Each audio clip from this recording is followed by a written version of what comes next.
Welcome to the AnthroArt Podcast, a space of anthropological insight connected to real-life situations. Here we explore topics of social inequality and inclusion, sustainability, and the social self. We aim to bring a more nuanced understanding of our world and its challenges, but also inspiration and ideas on how to solve them together. We hope you enjoy it.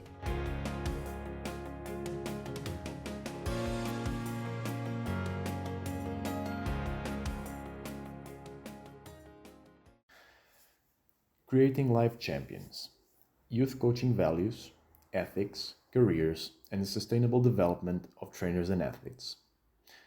Introduction. The following text presents the results of the ethnographic research done in Portugal regarding the project Creating Life Champions. This ethnographic research aimed to conduct an in-depth analysis of how trainers perceive the educational and pedagogical role of sports and what may be the path for a sustainable strengthening of this role. The research includes semi-structured interviews of the trainers focused on their careers, education, ethics, and values. In this research, as a member of the Portuguese Partners research team, I conducted and assisted a total of 20 in-depth interviews with youth coaches from various football clubs in Portugal to use the data in the Creating Life Champions project to create a module and a Moodle course for the trainers. From April to May 2023, these interviews were conducted in 3 Portuguese cities with 14 football clubs. After the interviews, an in-depth analysis was conducted to understand, in the eyes of the coaches who work with children and youth categories, the main factors, values, and necessities of working with children in sports. For a better understanding of the objectives and aims of the Creating Life Champions project, next I will describe the project, the methodology, the youth coach profile key points, and conclusions of the report made, which consider changes and improvements to sustainability and growth of the coaches and athletes. The Creating Life Champions project. Starting in 2023, the Life Champions concept was developed through the ERASMUS program and the UEFA Foundation for Children to strengthen positive social values and principles by using sports fields as a vehicle. This project gathered 16 partners from 4 sectors: sport, youth, research, and education from 8 European countries: Serbia, Bosnia and Herzegovina, Croatia, North Macedonia, Bulgaria, Turkey, Portugal, and Greece, to actively contribute to the promotion of the concept of education in and through sports, as is necessary to evaluate and continually improve the role of coaches as educators and pedagogues, for the sake of a sustainable growth and evolution of the sport, the young athletes, but also in society, as many values, impressions, and ideas are transmitted to these children during their formative years. Leaning on existing statistical data and data obtained through ethnographic research conducted in the European countries involved in the project, as well as exploring examples of good practice, the goal was to develop and test an education module that contributed to building the capacity of the 20 involved coaches for a holistic approach in the training process, using it for sporting and educational purposes. Coaches would test these modules created among 2,000 participants at 2 football training camps. After the collection of findings from the fieldwork, a joint set of findings and recommendations for the development of the final version of the module will follow, with the long-term objective of systematically regulating the area, considering a sustainable approach, introducing a multidisciplinary subject to sports and physical education facilities, bringing added value to existing learning tools. The Portuguese partner of this project was the Ginásio Clube Português, GCP, a sports organization founded in 1875 and one of the oldest organizations of this capacity in the world. It is a reference in Portuguese national sports and a pioneer of the concept of sports club with social, cultural, and sports relevance. As a part of their aim to support education, the youth and sports at European level, as well as fostering the collaboration between sports organizations in all of Europe, the GCP participated in various ERASMUS programs, with the Creating Life Champions being one of them, to promote social responsibility in sports organizations, broaden the scope of action, create new job prospections for their human resources, provide new and better work, and encourage sport organizations to develop new methods and operational models. Methodology. As a member of the team considered to conduct the ethnographic research in Portugal for the CLC project, I assisted and conducted a total of 20 semi-structured interviews with football coaches from youth categories, as well as the development of a final national report. From 19 April to 11th of May 2023, these 20 interviews were conducted in 3 Portuguese cities, Aveiro, Coimbra and Lisboa, and with a total of 14 clubs: Associação Desportiva Almada 2015, Clube Internacional de Futebol, Ginásio Clube Português, Clube Esportivo Estoril Praia, Grupo Esportivo da Gafanha, Leão Altivo, Oliveira do Bairro Sport Clube, Portimonense Sporting Clube, Palmelense Futebol Club, Real Sport Club, Sport Lisboa e Benfica, Sport União Sintrense, Sporting Clube Linda a Velha, and Sporting Clube Portugal. These interviews were composed of a total of 21 questions divided onto 2 parts. The first part focused on career and education, and the second part focused on ethics and values. All the interviews were recorded, transcribed, and analyzed to verify, understand, and uncover the points of interest of the project. The selection parameters of the subjects were being an active or recently, with 6 months or less, active coach of youth categories, and training recently, in 6 months or less, a squad of players between 11 and 15 years. The profile of a youth coach in Portugal. The subjects varied greatly between them. A total of 19 identified as a man, and 1 identified as a woman.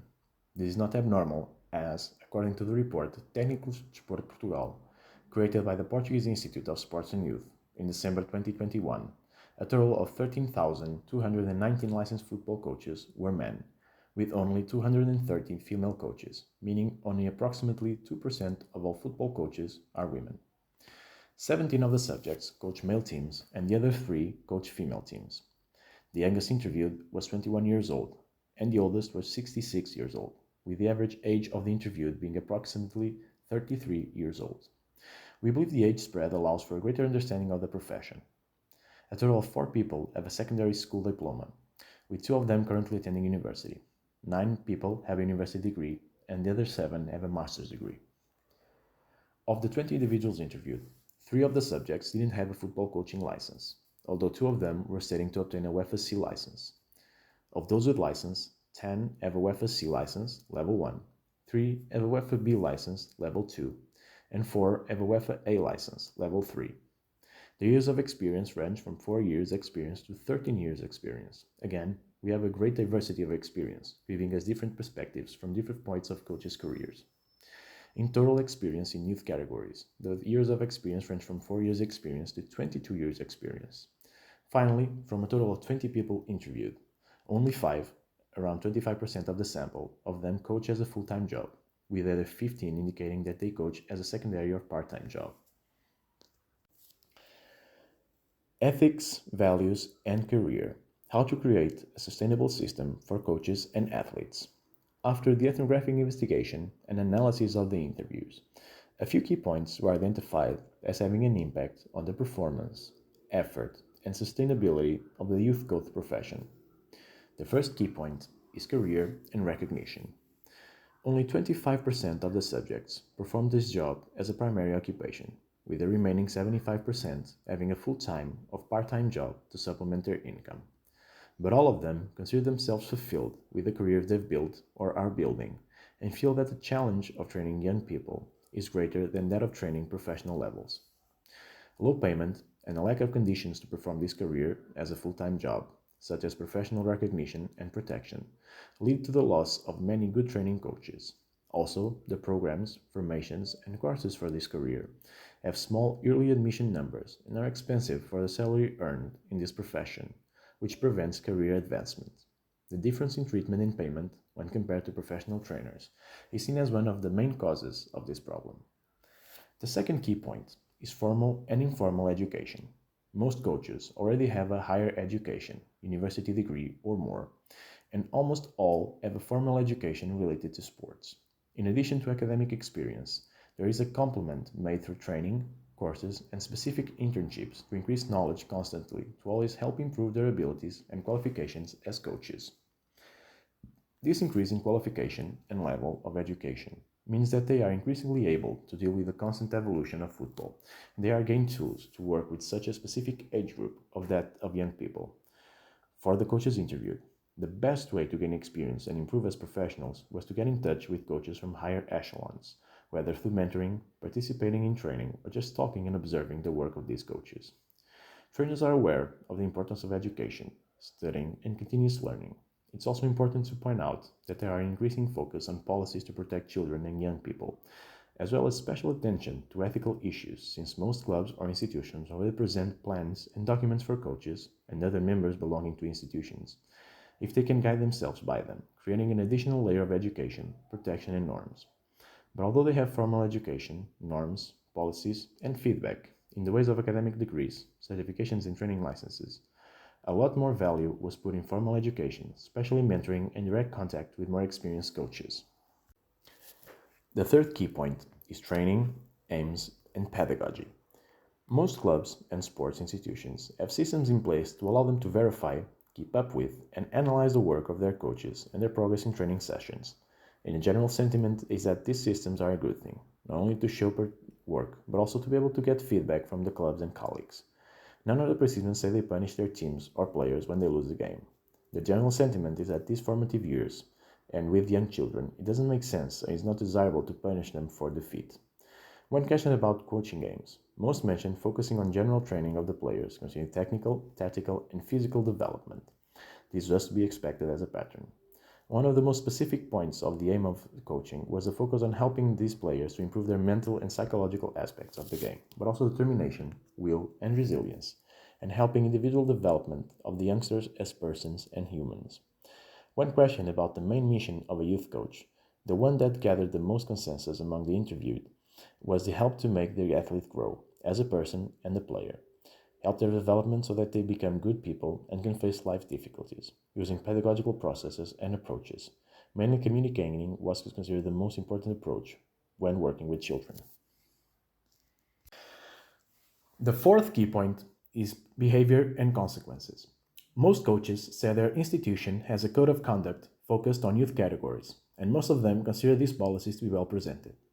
All subjects said there is a clear and present code of conduct that outlines what are inappropriate behaviors in the club's view, the punishments and consequences, and the procedures the club implements in these cases. When questioned about the methods they use to solve or address conflicts with and between young players, most mention that the first recourse is to talk with the player informally and try to understand the situation and their motivation.